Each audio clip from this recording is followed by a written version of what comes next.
서울시가 주택정비 사업의 빠른 구역 지정 절차를 통해 주택 공급에 박차를 가하고자 정비 사업의 신속 통합 기획을 전면 도입했습니다. 신속 통합 기획이 과연 무엇인지 서울시 도시건축공동위원회 건축위원회 위원으로 활동하고 계신 윤혁경 위원님과 함께 자세히 알아보도록 하겠습니다. 위원님 안녕하세요. 네, 안녕하세요. 네, 반갑습니다. 위원님, 서울시에서 야심차게 준비했다고 하는데 신속 통합 기획이 어떤 건가요? 네, 그 신속 통합 계획이라는 것은 정비 계획 수립 단계에서 서울시가 공공성을 확보하면서도 주민의 사업성을 최대한 보장하는 선에서 개발 가이드라인을 제시하고요. 사업 추진 속도 또한 대폭 줄이는 것이 주요한 내용입니다. 많은 분들이 오해하는 것은 공공의 이익만 취하고 사업성은 줄어드는 것이 아닐까. 주민들의 의견을 무시하고 서울시가 일방적으로 계획을 수립하는 것은 아닐까 하는 오해를 하고 있죠. 또 공공성에 대한 오해도 있습니다. 용적률을 무조건 줄이고 임대주택을 많이 건립하고 높이를 무조건 낮추는 것으로 오해하는데 실제 그렇지 않습니다. 서울시가 생각하는 공공성은 주변과 도시에 미치는 영향이 최소화되도록 하면서도 주택을 조기에 최대한 많이 공급하도록 하는 것이 공공성이라 할 수 있습니다. 분명히 말씀드리지만 아무리 훌륭하고 좋은 계획일지라도 사업성이 담보되지 않는 계획은 실현 가능성이 없기 때문에 그런 계획을 서울시가 무리하게 추진하지는 않을 겁니다. 네, 그럼 신속통합 기획이 누가 어떻게 이 내용을 기획하게 됐는지 이것도 좀 궁금하거든요. 네, 그 서울시 도시계획과의 전문팀이 있습니다. 그 팀과 또 시청과 구청의 사업 담당 부서가 함께 추진하는데요. 건축계획과 경관계획, 정비계획을 직접 계획하고 수립할 수 있는 워킹그룹, 또 그것에 대한 검토를 할 자문그룹, 그리고 주민 의견을 수렴하기 위한 주민참여단으로 구성되는데요. 워킹그룹은 실제로 계획을 수행해야 하기 때문에 건축 설계자 또는 엔지니어링 업체를 서울시가 선정하고요. 자문그룹에는 총괄계획가를 중심으로 해서 공동주택 설계 전문가, 그 다음에 도시, 교통, 환경 등 분야별 전문가들이 함께 참여합니다. 그리고 또 주민을 대표하는 참여단을 구성해서 주민과 함께 소통하면서 완성해가는 시스템으로 운영될 것입니다. 네, 말씀 들어보니 굉장히 다양한 전문가가 이제 투입이 되네요. 신속 통합 기획이 도입이 되면 서울시와 각 분야 전문가 그리고 주민까지 함께 공공성과 사업성을 살린 정비 계획을 세우고 이전보다 빠르고 원활하게 사업을 추진할 수 있다 이런 말씀이신 거죠? 예, 그렇습니다. 네. 그리고 서울시에서 정비사업특별분과위원회를 도시계획위원회 내에 설치한다는 보도를 제가 좀 살짝 봤는데요. 이러면 어떤 변화가 생기게 되나요? 현재 이 정비계획을 최종 결정하는 기관이 도시계획위원회로 되어 있고요. 현재 30명으로 구성되어 있습니다. 근데 이제 서울시는 이번에 이제 제도를 개선해갖고 30명 위원 중에서 한 5명에서 9명 정도 특별히 선정해가지고 네. 정비 사업만을 결정할 수권 소위원회를 설치 운영함으로써 의사결정 과정을 대폭 축소할 수 있게 하였습니다. 뿐만 아니라 소위원회 위원 중 몇몇은 이제 정비계획 수립 과정에서 수시로 의견을 제시하는 자문위원으로 활동하기 때문에 최종 의사결정이 무엇보다 빨라질 수밖에 없습니다. 그리고 건축심의, 교통심의, 환경심의도 각각 운영하는 것을 한꺼번에 통합심의할 수 있도록 제도를 개선, 내년 상반기부터 그렇게 운영하려고 준비 중에 있습니다. 위원님들을 이제 선택과 집중을 해서 효과적으로 좀 이끌 수 있도록 한 것 같습니다. 자, 그럼 구체적으로 주민은 어떻게 신속통합 기획에 참여할 수 있게 되나요? 예, 그 정비계획을 전문가들이 이제 제안하면 주민을 대표하는 주민참여단과 함께 논의를 해가는데요. 주민참여단은 구청에서 공개 모집 방식으로 모집할 겁니다. 연령별, 거주기간별, 성별, 수소지 등 여러 요소를 종합적으로 해서 대표자를 선발합니다. 그러면 주민 참여단만 참여하는 것이 아닌가 하는 오해를 하겠지만 그렇지 않습니다. 계획을 수립하는 중간 과정에서 전체 주민들이 대상으로 한 설명회도 개최합니다. 물론 뭐 주민들이 다 요구한다고 모든 것 다 반영되는 건 아니겠죠. 안 되면 안 되는 이유를 분명히 전문가가 설명할 거고요. 또 받아들일 수 있는 것은 최대한 아마 반영해 줄 것 같습니다. 네. 신속통합 기획에 적용되는 재개발 구역이 특별 건축구역으로 지정된다는 소식도 들었는데요. 이건 무슨 얘기인가요?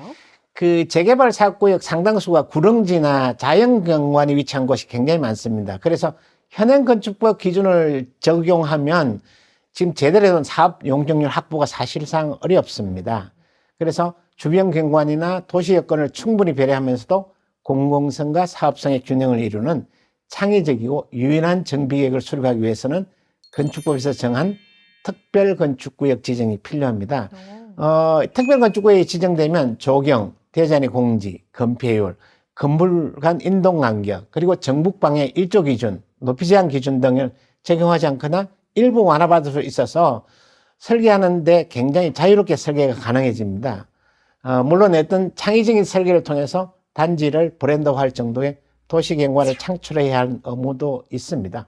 네, 특별건축구역 지정이 재개발이 이전보다 신속하게 추진되고 창의적인 건축 디자인도 가능하다 이렇게 말씀해 주셨는데 그럼 이제 기존의 딱딱한 규제 이런 것들이 있잖아요.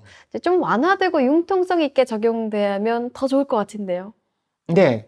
그동안 그 획일적으로 적용된 규제 일부도 굉장히 완화됩니다. 2종 7층 일반 주거지역의 경우 7층밖에 못 지었거든요. 네. 그런데 경관 관리에 영향을 미치지 않거나 다른 어떤 주변 경관에 큰 문제가 없으면 층이나 용적률도 완화가 가능합니다. 또한 7부 능선, 또 최고 35층, 한강변 15층 규제도 있었는데 이것도 필요하면 지역적 특성에 따라서 일부 조정이 가능합니다. 그리고 해당 지역이 역세권이라면 주거상업 복합개발을 하고 다양한 생활 SOC를 설치한다면 현재 용적률 300%도 초과해서 건축할 수도 있습니다.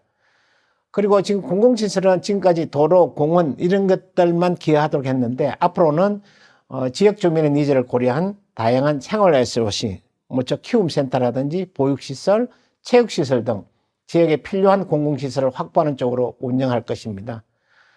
그리고 필요하다면 도로 위에도 공공보행통로도 중복 지정해서 입주민의 편리성도 확보할 것입니다. 네. 뭐 규제가 좀 완화가 되면은 뭐 공공시설이라든지 뭐 전체적으로 환경이 좀 가시적으로 좋아질 거라고 생각이 됩니다. 이렇게 사업성을 개선하면서도 공공성을 동시에 꾀하는 다양한 방식을 서울시에서 고민하셨잖아요.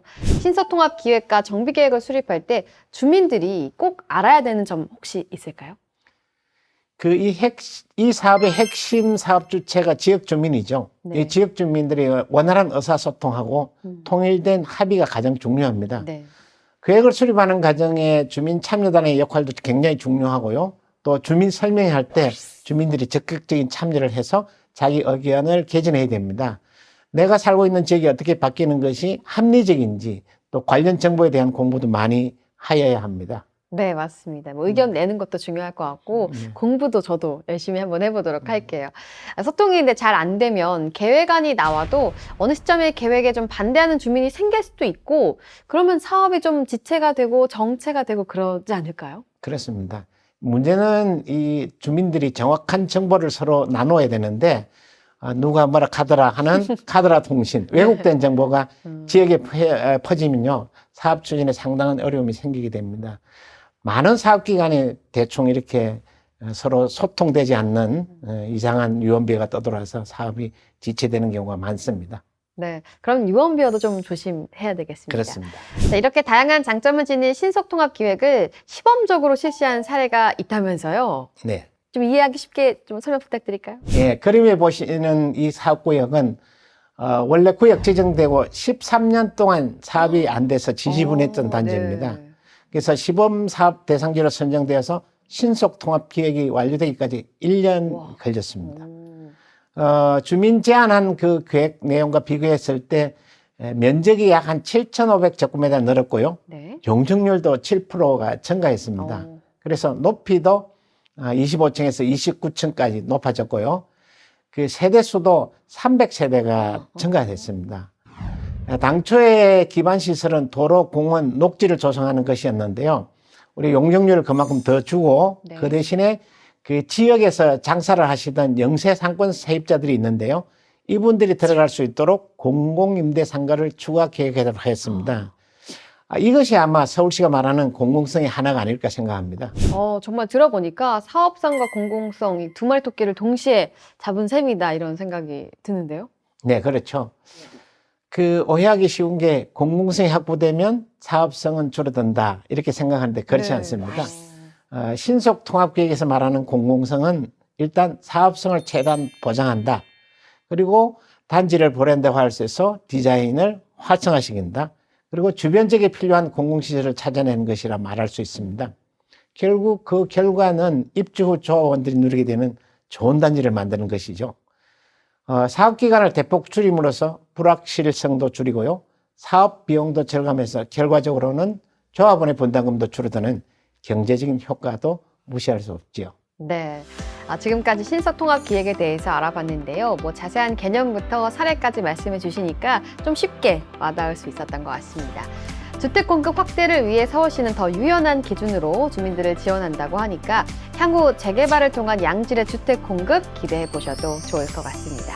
그럼 오늘 위원님과는 여기서 인사드리도록 하겠습니다. 오늘 말씀 고맙습니다. 네, 감사합니다.